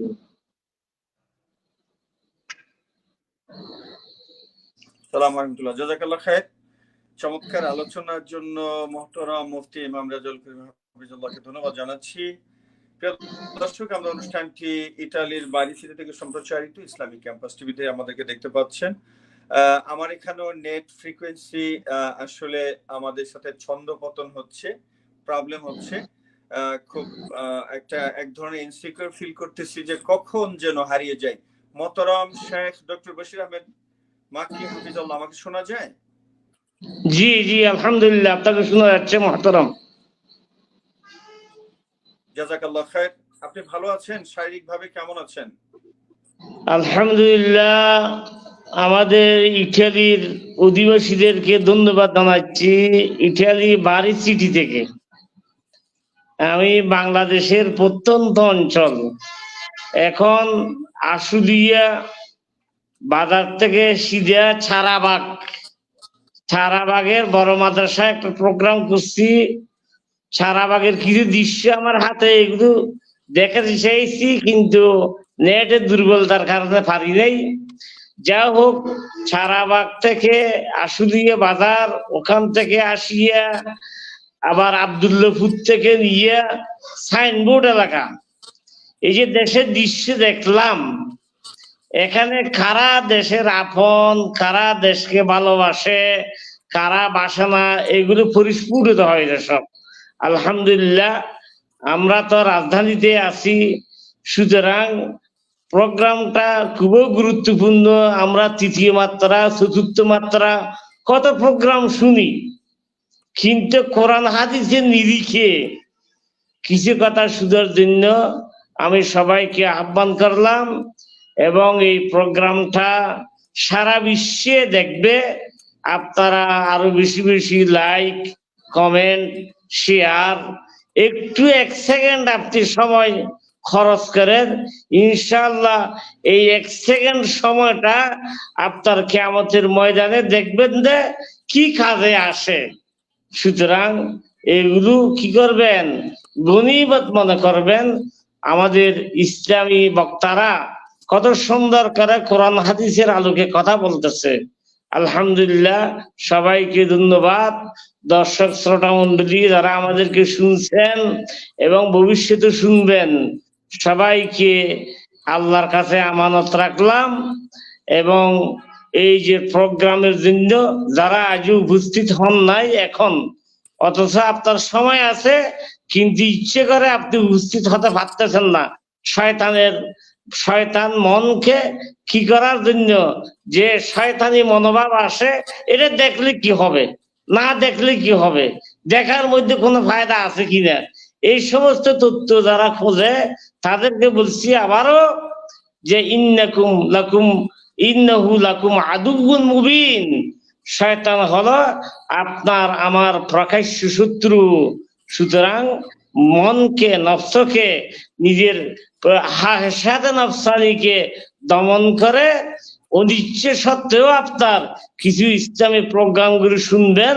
আল্লাহ তাআলা আপনার হায়াতে, রিজিকে, মালে বরকত দিবে। বারাকাল্লাহু ফিকুম, জাযাকুমুল্লাহ খায়রা। হাইয়াকাল্লাহ, আল্লাহ ইয়ারদা আলাইক। আমরা মোহতারাম আপনার দৃষ্টি আকর্ষণ করব একটা ছোট্ট ব্যাপারে। সেটি হলো যে এখানে ইসলাম কে সার্বজনীন ইজম বলা হয়, অর্থাৎ সার্বজনীন মানে নট অনলি শুধু মানুষ, মুসলমানদের না, এটা যত ধর্মের মানুষেরা, আজকে 800 কোটি মানুষের এই দুনিয়াতে ম্যাক্সিমাম হয়তো 200 কোটি মুসলমান আছে, আর বাকি যে বিরাট একটা অংশ, তাদের জন্য ইসলাম রহমত। অনেক কারণ আছে, ওই ব্যাখ্যায় যাব না আমি, আপনি আলোচনা করবেন। আমি শুধু একটা কথা বলতে চাই, সেটি হলো যে আপনার এই যে দেশপ্রেম, অর্থাৎ দেশে বসবাস করে যে মানুষেরা, এই মানুষদের অধিকার, অর্থাৎ দেশপ্রেমের সাথে মানুষের অধিকারের একটা বিরাট সম্পর্ক রয়েছে। আল্লাহ সুবহানাহু ওয়া তাআলা এই অধিকার মানুষকে দিয়েই দুনিয়াতে পাঠিয়েছেন। তো এই মানুষগুলো কিন্তু অধিকার হারা হচ্ছে, অধিকার বঞ্চিত হচ্ছে অনেক কারণে। কাঁচা তরকারি 60 টাকার নিচে কিনতে পাচ্ছে না। কাঁচা তরকারি যেগুলো মানে সবজি, কোনো মতে মানে পচে যাবে 2 দিন পর, এগুলো হয়তো কৃষকেরা একেবারে সস্তায় তাদের বিক্রি করতে তাদের বাধ্য করা হয়। এই যে সব কিছু একেবারে, আমি মানে গোল্ড পর্যন্ত, কাঁচা বাজার থেকে শুরু করে প্রতিটি জায়গায় মানুষ অধিকার বঞ্চিত হচ্ছে। মানুষের অধিকার, মানুষ যেন একটু তার অধিকারটা পায়, এই বিষয় নিয়ে আসলে আজকে আমরা একটু কথা বলছি। আপনি কি মনে করেন, আপনি তো সরেজমিনে এখন বাংলাদেশে আছেন আলহামদুলিল্লাহ, যদিও আপনি মক্কার মানুষ, দীর্ঘ জীবন আপনি উম্মুল কুরা ইউনিভার্সিটিতে কাটিয়েছেন, আবার চলে আসবেন ইনশাআল্লাহ বিইذনিল্লাহ। তো যে সময়টা আপনি দেশে আসছেন, আপনি সরেজমিনে কিন্তু অনেক জায়গায় যাচ্ছেন, অনেক জায়গায় আপনি বিচরণ করছেন। আপনি কি মনে করেন যে আমরা এই গতানুগতিক আমাদের বানানো এক ধরনের মানবাধিকার সংরক্ষণ করছি? মোহতারাম মুফতি ইমাম রাজউল করিম বরানী সাহেব কিছু কথা বলছেন খুব ভালো লাগার মতো, যে আমাদের মন চাহি নিজেদের মতো করে আমরা ইসলামের কথা বলছি, কিন্তু আমরা ইসলাম প্র্যাকটিস করছি না। তো আপনি যদি আমাদেরকে দুটি কথা বলতেন, যে যেন এই অনুষ্ঠান শুনে, এই অনুষ্ঠান দেখে কিছু মানুষ যেন উপকৃত হয়, সংযত জীবন যাপন করে, সে ব্যাপারে আপনার দৃষ্টি আকর্ষণ করছি। জাযাকাল্লাহু খাইর। জাযাকাল্লাহু খাইরা, বারাকাল্লাহু ফিক। ইন্নাল হামদুলিল্লাহ ওয়াসসালাতু ওয়াসসালামু আলা রাসূলিল্লাহ ওয়া আলা আলিহি ওয়া সাহবিহি আজমাইন। ক্বালা তাআলা তিলকাল কুরা আহলাকনাহা লাম্মা যালামু। ওয়া ক্বালা তাআলা যালিকা বিআন্নাহুম কারিহু বিমা আনজালাল্লাহ فأحبط أعمالهم. وقال تعالى أفحسب الذين كفروا أن يتخذوا من عبادي من دون أولياء إنا أعتدنا جهنم للكافرين نزلا قل هل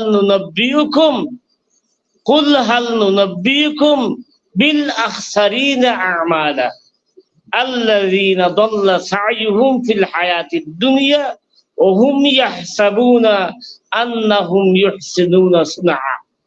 بارك الله فيكم. صدق الله العظيم. আল্লাহ তাআলা এই আয়াতগুলোতে এইটাই বলেছে যে তিলকাল কুরা আহলাকনাহা, ওই গ্রামকে আমি ধ্বংস করে দিয়েছি। গ্রামকে ধ্বংস করে দেওয়া মানে আহলুল করিয়া, গ্রামবাসী কি, গ্রামবাসী শুদ্ধ গ্রামবাসী সহ আমি কি করেছি? আহলাকনাহা আই আহলাকনাল করিয়া ও আহলাল করিয়া, গ্রামবাসী এবং গ্রামকে ধ্বংস করে দিয়েছি। লাম্মা যালামু, যখন তারা জুলুম করেছে। আজকে আমার একটা আশুলিয়া থেকে আসার পথে একটা উদ্বেগ হলো, এত ওভারব্রিজ, এত সুন্দর উপর দিয়ে একেবারে আকাশের উপর দিয়ে ছড়ে বেড়াচ্ছে, অথচ ব্রিজের মানুষগুলো হাবুডুবু খাচ্ছে, একজনের গোশত একজনে খাইতেছে, একটু বাসে আরাম নাই, গাড়িতে আরাম নাই, রাস্তায় আরাম নেই, একজন আরেকজনকে শুধু এক মুঠো চাউল, শুধু একটা টাকা, শুধু 20টা টাকা। সুতরাং আপনি মানুষকে না খাওয়ায় এত ওভারব্রিজ, এত একেবারে দেশকে স্বয়ং সম্পূর্ণ সোনার বাংলা হিসেবে গড়ে তুলছেন, মানুষগুলোকে তো সোনার মানুষ করতে হবে। আপনি কিছু সোনার মানুষকে প্রণোদনা দিচ্ছেন আর কিছু মানুষকে জুলুম করতেছেন। এখন জুলুমটা সবার উপরে হচ্ছে তো, কারণ খারাপ মানুষকে আপনি প্রণোদনা দিচ্ছেন, ভালো মানুষদেরকে আপনি দমিয়ে রাখছেন। ভালো মানুষেরা রিজিকের অপেক্ষা করতে করতে ছাতক পাখির মতো যে পানির ভিতর তাকিয়ে থাকে, যে হাহাকার করে, এক মুঠ অন্যের জন্য তন্ন তন্ন করে সারা দেশ ঘুরে বেড়াচ্ছে, সারা বিশ্ব ঘুরে বেড়াচ্ছে।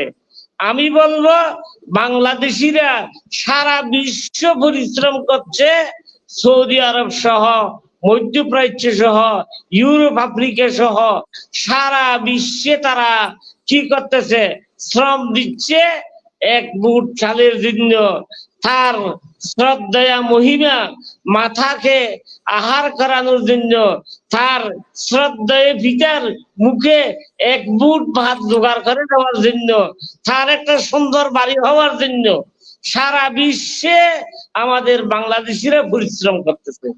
আমি কথাই বলবো যে প্রবাসীদের পক্ষ থেকে এবং এখন যখন দেশে আছি দেশবাসীর পক্ষ থেকে এই কথাই বলবো যে আপনারা যারা খান্ডারি, যারা মনে করতেছেন খান্ডারি, যারা মনে করতেছেন দেশকে ভালোবাসতেছেন, যারা মনে করতেছেন অনেক কিছু করে ফেলতেছেন, আল্লাহ কি বলছে যে কাহাল নুনাব্বিয়ুকুম বিল আখসারিনা আমালা, আপনাদেরকে এমন মানুষদের খবর দেব যারা ক্ষতিগ্রস্ত হয়েছে, বিল আখসারিনা আমালা আল্লাযিনা দাল্লা সায়ুহুম, তাদের প্রচেষ্টা সব গুমরাহির পথে। সুতরাং বিল ক্লিনটন সহ আমেরিকার, আফ্রিকার বড় বড় নেতারা এরা আমাদের চেয়ে বেশি খেদমত করতেছে, এরা আমাদের চেয়ে কোটি কোটি গুণ মানুষের দ্বারা দ্বারা যাইতেছে। তাদেরকে আমরা বলবো আহলে জাহান্নাম। ইসলামের পরিভাষায় তারা ঈমান না আনার কারণে তারা জাহান্নামী। সুতরাং অমাইয়াবতাগি গায়রাল ইসলাম দীনান ফালা ইউকবালা মিনহু, যারা এই খেদমতগুলি করেন, সারা পয়সাগুলো 10,000 কোটি, 1,000 কোটি, 1 লক্ষ কোটি, 4 লক্ষ কোটি টাকা খরচ করে ফেলছে, কিন্তু ঈমান আনতেছে না। আপনি ঈমান আনছেন দাবি করতেছেন, ঈমানটা আপনার আছে কিনা? আমি বলবো এই সমস্ত কার্যকলাপে আল্লাহ এই থেকে জালেম বলছে, এইটা আপনাদের আমাদের এই সমস্ত কার্যকলাপকে জুলুম বলছে। কেউ খাবে কেউ খাবে না, তা হবে না তা হবে না, আমরা কত স্লোগান দিয়ে থাকি। কেউ 10 তলার উপর থাকবে, কেউ 5 তলার নিচে থাকবে, তা কেউ হতে পারে না। ইসলাম সাম্য মৈত্রী, ইসলাম আমাদেরকে সর্বপ্রথম হুকুম দিয়েছে হেফজুল মাল, হেফজুল নসল। এই যে হেফজুদ্দিন, আপনি দিনকে হেফাজত করছেন কিনা? আপনি আপনার নসলকে, যেটা পারিবারিক প্রথা, আগে পরিবারে বাবার কথা সবাই মানত, আপনি পরিবারকে ভেঙে টুকরো টুকরো করে দিচ্ছেন। আপনার রাজনৈতিক দর্শনে আসিয়া ছেলে তো পিতাকে আর শ্রদ্ধা করে না, পিতা ছেলেকে তো আর স্নেহ করে না। আপনার এই দর্শন, রাজনৈতিক দর্শন, ধর্ম নিরপেক্ষতার দর্শন চালু করে দেশকে অটল গহ্বরে হাজার হাজার মানুষকে জাহান্নামী বানাচ্ছেন। সুতরাং আপনার এই সেবা তো আল্লাহর কাছে গ্রহণ হচ্ছে না, এটি চ্যালেঞ্জ করে বলতে পারবো। অথচ শ্রদ্ধা, দেশকে ভালোবাসা, এটা আল্লাহ রসুলের ইশারা করেছে। আল্লাহ রসুলের জন্মভূমি হচ্ছে মক্কা, মক্কাতুল মুকাররমা।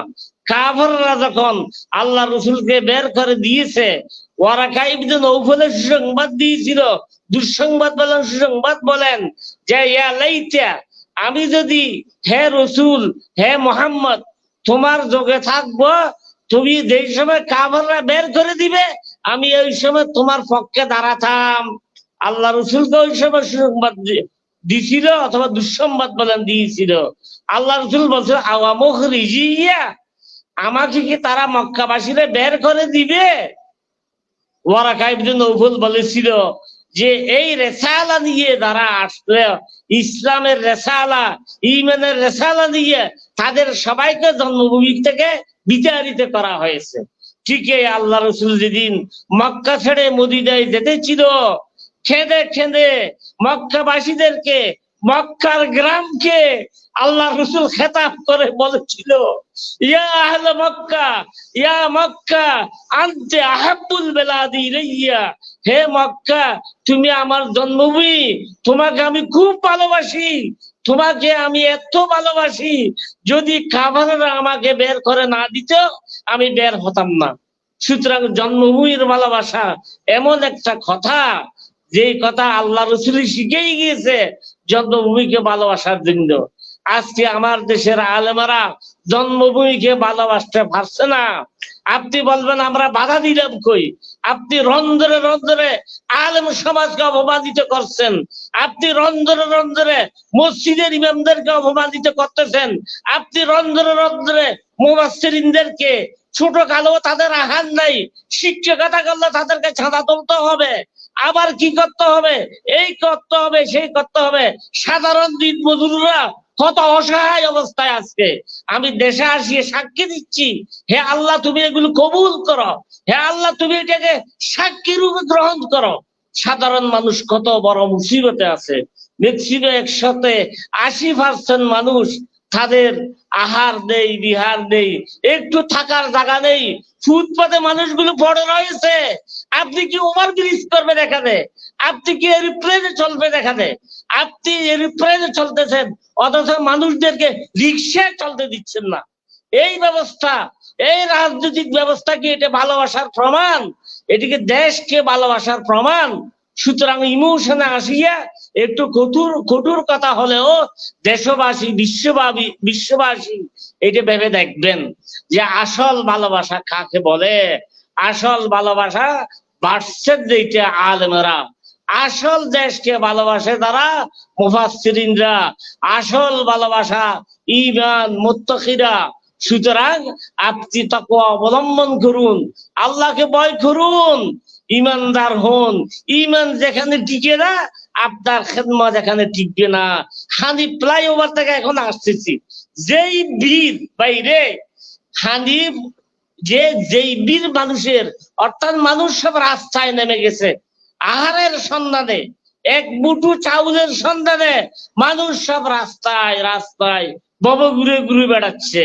এই কি আপনার যে সুজলা সুফলা সোনার বাংলার নমুনা? এটা সোনার বাংলা হতে পারে না। সুতরাং আমি দেশবাসীকে কাকতি মিনতি করব, দেশের মানুষের কাছে সমীপে আবেদন করব, আপনাদের আজও আল্লাহ ধরার আগে, আল্লাহ যে বলছে যে এই যে জনপদকে আমি ধ্বংস করে দিয়েছি, হাজার হাজার জনপদকে, কওমে আদ, কওমে সমুদ, কওমে ফিরআউন, কওমে আবু জেহেল, কওমে আবু লাহাব, কওমে উতবা ইবনে শাইবা এবং ভারতের কাফেররা, বেদিনরা, তারা ধ্বংস হয়ে গেছে। লব্বা জলামু, তারা এখন জুলুম করেছে। সুতরাং বৌদ্ধদের উপর জুলুম করতে পারে, আমি শুধু মুসলমানদেরকে বলবো না, হিন্দুরা হিন্দুদের উপর জুলুম করতে পারে। অথচ আল্লাহ রসুলকে পাঠাইছে ওমা আরসালনাকা ইল্লা রাহমাতাল লিল আলামিন, হে রসুল আপনাকে প্রেরণ করেছি সারা বিশ্ববাসীর জন্য রহমত স্বরূপ। সুতরাং আল্লাহ রসুল আমার কাছে যে এরকম আসছে, বৌদ্ধদের কাছে, খ্রিস্টানদের কাছে, ইহুদিদের কাছে, নাসরাদের কাছে, হিন্দুদের কাছে এবং চাকমা মর্মা গরু ছাগল সবার কাছে, না হলে গরু আল্লাহর সাথে কথা বলতো না, উঠে আল্লাহ রসুলের সাথে কথা বলতো না, পাথরে আল্লাহ রসুলের সাথে কথা বলতো না, সবাই আল্লাহ রসুলের কাছে আল্লাহ রসুলের সাথে কথা বলছে। আল্লাহ রসুল তাদেরকে কি শিক্ষা দিয়েছে? যেই শিক্ষায় শিক্ষিত হতে পারলে আপনি সাকসেস, যেই শিক্ষায় শিক্ষিত হতে পারলে আপনি আপনার সারা জগৎ কি হবে, একদিন উচ্চ শিখরে পৌঁছে যাবে। যে কি বলছে আল্লাহ তাআলা, যে ওই গ্রামবাসী ওই শহরবাসী যদি আমানা ওয়াত্তাকাউ, ঈমান আনে এবং তাকওয়া অবলম্বন করে, লাফাতাহনা আলাইহিম বারাকাতিম মিনাস সামাই ওয়াল আরদ, তাদেরকে আমি খুলে দেব আকাশ এবং জমিনের সম্পদ, তারা তুলে তুলে খাবে। আজকে সৌদি আরবে মাশাআল্লাহ স্বর্ণের খনি পাচ্ছে, আজকে সৌদি আরবে তেলের খনি পাচ্ছে, মধ্যপ্রাচ্যে আজকে মাটির সম্পদ, মাটির ভিতর সম্পদ পর্যন্ত তুলছে। মধ্যপ্রাচ্যের মানুষেরা আজকে তারা তাদের নবী, রসুল, সাহাবা কেরাম, আইবাই মুজতাহিদিন এবং এর পরে আলেমেরা অজস্র পরিশ্রম করছে। এই পরিশ্রমের ফল আজকে মধ্যপ্রাচ্যে এটা পাচ্ছে। সুতরাং আমার দেশের আলেমদেরকে আমি বলবো, রসুলের শিক্ষায় শিক্ষিত হয়ে, রসুলের দীক্ষায় দীক্ষিত হয়ে, রসুল যে এরকম একটা কোড়াল তুলে দিয়েছিল এক সাহাবাকে, যে পাহাড়ে কাঠুরিয়া কাটিয়ে আনার জন্য একটা কম্বল ছিল, শুধু সম্বল, একটা কম্বল বিক্রি করে কিছু পয়সা তাকে দিয়েছিল, আর একটা কুড়াল কিনে দিয়েছিল। হে আলেমারা, আপনারা এই পথ দেখাতে পারেন। হে মুফাসসিরিনরা, আপনারা এই পথ দেখাতে পারেন। হে মুত্তাকিরা, আপনারা এই পথ দেখাতে পারেন। হে মুমিনেরা, আপনারা এই পথ দেখাতে পারেন। আপনারা মুত্তাকি হন, ইনশাআল্লাহ কম উপার্জন করলেও আল্লাহ এটা বরকত দিবে। হে আলেমেরা, আপনারা রসুলের শিক্ষায় শিক্ষিত হন, মাদ্রাসায় বসে থাকবেন না। হে মসজিদের ইমামেরা, মসজিদের 5 ওয়াক্ত নামাজ পড়ার পর ফাইজা কুদিয়াতিস সালাতু ফান্তাশিরু ফিল আরদ ওয়াবতাগু মিন ফাদলিল্লাহ, জমিনে ছড়িয়ে ছিটিয়ে পড়ুন। মানুষকে শিক্ষা দিন কিভাবে মাছ চাষ করবে, কিভাবে গরু পালবে, কিভাবে খামার গড়ে তুলবে, কিভাবে শাকসবজি বিপণী বিতান, যেখানে দুর্নীতি থাকবে না, আহাজারি থাকবে না, ন্যায্য মূল্য পাবে। সবাই যেন ন্যায্য মূল্যটা পায়। কৃষক যদি তার ন্যায্য মূল্যটা পায়, তার মুখে হাসি উঠবে। আনতুম তাজরাউনাহু আম নাহনুজ জারিউন, আল্লাহ বলছে তুমি ক্ষেত করছো নাকি আমরা ক্ষেত করছি। অর্থাৎ আল্লাহ নিজেকে কৃষক বলতেছে। সুতরাং কত বড় মহান প্রভু, যে আকাশ থেকে যে পানি বর্ষণ করতেছে, বৃষ্টি, সারাদিন বৃষ্টি, মাশাআল্লাহ, নদীর পানি স্রোত থেকে বহমান পানি আছে, সুস্বাদু পানি, যে পানিগুলোকে আমরা পবিত্র করছি। এত নিয়ামত, এত নিয়ামত, এত নিয়ামত দেওয়ার পর আল্লাহর কাছে আর কত কি থাকবে? আমার আপনার আর কোনো কিছু থাকবে? সুতরাং এইটাই বলবো, কথা বাড়াবো না, এইটাই বলবো যে আপনি জুলুম করবেন না, দেশবাসীর উপর জুলুম করবেন না। সে বৌদ্ধ হোক, হিন্দু হোক অথবা ওই হোক, ধর্মে নিয়ে কোনো দেশ হয় না, আমরা এটা বলি। কিন্তু ধর্ম অনুশাসনে তারা চলবে। ইসলাম সবার উপরে থাকবে, ইসলাম ধর্মের অধীনে সব ধর্মগুলি থাকবে। লিইয়ুযহিরাহু আলাদ-দীন কুল্লি ওয়া কাফা বিল্লাহি শাহীদা হুয়াল্লাযী আরসালা রাসূলাহু বিল হুদা ওয়া দীনিল হক লিইয়ুযহিরাহু আলাদ-দীন কুল্লি আই লিয়াগলিবাহু আলা সাইরিল আদিয়ান। ইসলাম নেতৃত্ব দিবে, বাকি ধর্মগুলো তার পিছে পিছে থাকবে, ধর্ম এবং ধর্ম যারা পালন করে। সুতরাং ইসলামের বাণীটা স্পষ্ট, দিবালোকের মতো স্পষ্ট। লা থালাসিবা ওয়ালা আলগাজা, যেখানে ক্ষুদ্র মাত্র মলিনতা নেই। সুতরাং আসুন ইসলামের পথটা ধরুন। আপনি হিসাব করুন, আজকে কতজন মানুষ অনাহারে আছে, কয়টা ওভারব্রিজ করছেন। আপনি আজকে হিসাব করুন, কয়জন মানুষ কষ্ট পাচ্ছে, কয়টা কি করছেন। এই যে বিশ্ব ব্যাংক থেকে অনুদান আসতেছে আরাকানবাসীদেরকে খাওয়ানোর জন্য, কয় পয়সা আরাকানবাসীকে দিচ্ছেন? এগুলো আমরা বলতে গেলে একেবারে কি হবে যে এখানে যে আর বাঁচা যাবে না। আপনি জুলুম করবেন না, জাতির উপর জুলুম করবেন না। আপনি যেই পদে থাকুন, যেই পদে, এই পদ দিয়ে খাড়াখাড়ি, একটা সভাপতির পদ ক্ষুদ্র, যেখানে মাসি ওইটা গ্রহণ করবেন না, এটা নিয়ে খাটাখাটি শুরু। এটা দিয়ে প্রত্যন্ত গ্রাম থেকে দিয়ে শহর পর্যন্ত, নগর মহানগর পর্যন্ত মারামারি তাদের মধ্যে। সুতরাং এইটা কি ইসলাম? এটা কি মুসলমানের পর্যায়ে পড়ে? এটা কি দেশ সেবার পর্যায়ে পড়ে? এটা কি সোনার বাংলা গড়ার পর্যায়ে পড়ে? আপনি কি জন্য করতেছেন? দেশবাসী জেনে ফেলছে ইতিমধ্যে। আপনি ফদ দিয়ে কেন কারাগারি করতেছেন? দেশবাসী জেনে ফেলছে। সুতরাং দেশবাসীর সামনে এইটা বলবো, ইকরা কিতাবাক কাফা বিনাফসিকাল ইয়াউমা হাসিবা। আজকে যারা দুঃখ কষ্ট করতেছেন, ইনশাআল্লাহ দুঃখ কষ্ট বেশি থাকবে না। আল্লাহর কাছে দোয়া করতে হবে এবং নিজের যদ্দূর সম্ভব যে এই যে দেশকে উন্নয়নের পথে এগিয়ে থাকতে হবে। উন্নয়নের পথে যারা বাধা আছে, যারা কি করে হাজার হাজার টাকা বিদেশে পাচার করতেছে, তাদেরকে ধরিয়ে ওপেন মাঠে রাস্তার মধ্যে আসিয়ে ফেসেন, রাস্তার মধ্যে আসিয়ে পিটিয়েন। যারা আমার দেশের পয়সা বিদেশে পাঠা দিচ্ছে, আমার দেশের পয়সা খেয়ে তারা বড় বড় কথা বলতেছে, আমার দেশের পয়সা খেয়ে আবার আমাদেরকে শাসন করে। সুতরাং এই দুর্নীতিগুলো, এই যে দুর্যোগগুলো, এই যে মহা দুর্যোগগুলো, এইগুলি খেয়াল করেন ভাইয়েরা। এই যে আমিও থাকবো না একদিন, আপনিও থাকবেন না, এই দেশও থাকবে না, কিয়ামত ওটি নিকটে। সুতরাং আজকে আপনি আমি যে আমলটা করি, আগামীকাল এই আমলটা করতে পারবো কিনা কোনো নিশ্চয়তা নেই। সুতরাং একটু ভালো কাজ কি করেন যে লা তাহকিরান্না মিনাল মারুফি শাইআ, হারামের দেওয়ালে দেওয়ালে লেখা আছে লা তাহকিরান্না মিনাল মারুফি শাইআ, ভালো কাজ কম হলেও এইটাকে হেকারত করবেন না। আপনি ভালো কাজ একটা করছেন, এক গ্লাস কাউকে পানি খাওয়াইছেন, এইটা একদম কম মনে করবেন না। ইত্তাকুন নার, ওদের বেশি কেথামারা, খেজুরের অর্ধেক চিড়ি দিয়ে হলেও আগুন থেকে বাঁচুন, দোজখ থেকে বাঁচুন। সুতরাং জনহিতকর কল্যাণমূলক কাজ এগুলো যে যত বরকত দেয়, দেশকে উন্নতির পথে যে রকম এগিয়ে যায়। আপনি ঘরে বসে বসে তাসবিহ পড়লে, তাহলিল করলে, কোরআন পড়লে এই সওয়াব পাওয়া যাবে না। কেউ মনে করবেন না তাইলে কি আমি কোরআন পড়া ছেড়ে দিব, হেফজ করা ছেড়ে দিব? আপনি হেফজ করিয়া কোরআনের অর্থ বুঝতেছেন না। কথা লম্বা হয়ে যাচ্ছে, আরেক মিনিট আমি বলবো যে কোরআন পড়িয়ে অর্থ বুঝতেছেন না, দেশের ভালোবাসা কি এটা বুঝতেছেন না, তাহলে সে আপনি কোরআনও পড়েন, ওইটাও করেন, আপনি হেফজ করেন, আরেকটা কাজও করেন।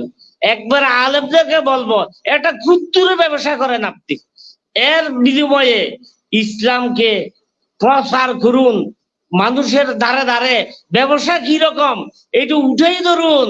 আত্তাজিরুল আমিনুল সাদুক মা সিদ্দিকিনা ওয়ান নবিয়িনা ওয়াশ শুহাদায়ে ওয়াস সালিহিন, সত্যকার ব্যবসায়ীরা নবীদের সাথে হাসর হবে, সাদিকিনদের সাথে হাসর হবে, তারা মুত্তাকিদের সাথে হাসর হবে।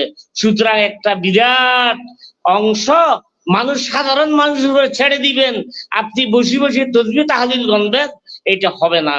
আমি আলেমদেরকে উদ্বুদ্ধ করার জন্য বলতেছি, আসুন বাইরে আসুন, মাদ্রাসা প্রয়োজনে কিছু অবহেলা, মাদ্রাসায় কিছু খেদমত কম দিয়ে বাইরের সামাজিক কাজে অংশগ্রহণ করুন।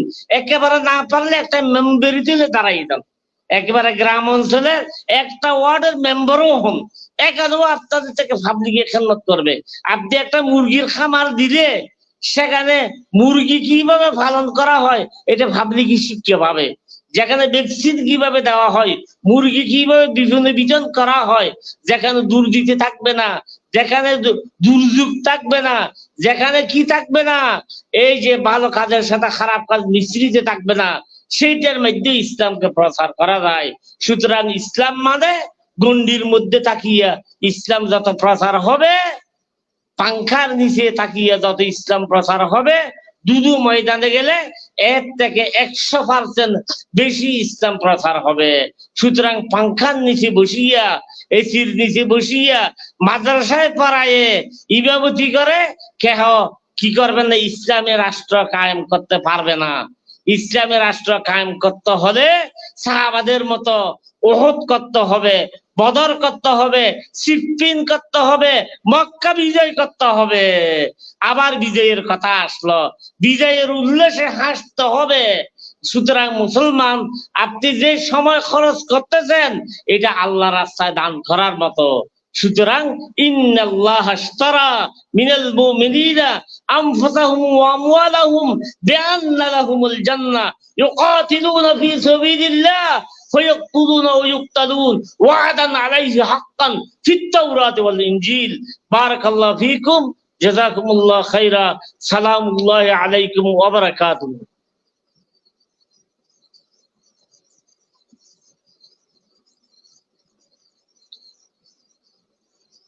আপনার সাউন্ড শুনে যাইতেছে না মহতারাম? I'm sorry to all. এখন শোনা যায় নিশ্চয়ই? জাযাকাল্লাহ খাইর। জি, শুনে যাইতেছে। এখন সময় কাল ধরে যে অনুষ্ঠানটি শুনলাম, এটি নিতান্ত একান্ত সবটুকু আখিরাতের জন্য। দুনিয়াতে এই ব্যাপারে আমাদের সময় দিতে হয়, অর্থ খরচ করতে হয়, সবাই ব্যস্ত। রিয়েলি আমরা ব্যক্তি জীবনে প্রচন্ড ব্যস্ত। আমরা এই অনুষ্ঠানগুলো কি কারণে করছি, আমরা যারা এগুলোর সাথে সম্পৃক্ত তারা ছাড়া সাধারণ মানুষকে বোঝানো খুব কঠিন কাজ। আমরা একদিন দুনিয়া থেকে চলে যেতে হবে, সমস্ত জীবনের হিসাব দিতে হবে। আল্লাযী খালাকাল মাউতা ওয়াল হায়াতা লিয়াবলুয়াকুম আইয়ুকুম আহসানু আমালা। একটু ভালো কাজ যদি আল্লাহ আমাদের কবুল করে নেয়, আমরা আমাদের জীবনটাকে ইসলাম থেকে এত দূরে নিক্ষিপ্ত হয়েছি আমরা যে ভালো আর মন্দ আমরা কম্পেয়ার করতে পারছি না। আমাদের হিতাহিত জ্ঞান এটা নষ্ট হয়ে গেছে। সুতরাং আল্লাহ যেন এবং অবিচল রাখেন। এতক্ষণ সময় সুদূর ইটালির অর্থাৎ 800 বছর ইসলাম দাপটের সাথে সমস্ত ইউরোপে ইসলামের সুবিধা বাতাস বইয়ে দিয়েছিল। সে অঞ্চলের চারণভূমি থেকে ইসলামী ক্যাম্পাস টিভির কর্ণধার এপি আলাউদ্দিন, এক তরুণ যুবক, তিনি তার সমস্ত সত্তা দিয়ে, মানসিকতা দিয়ে, প্রচেষ্টা দিয়ে আমাদেরকে তিনি এটাকে প্ল্যাটফর্মটিকে ওপেন করে রেখেছেন।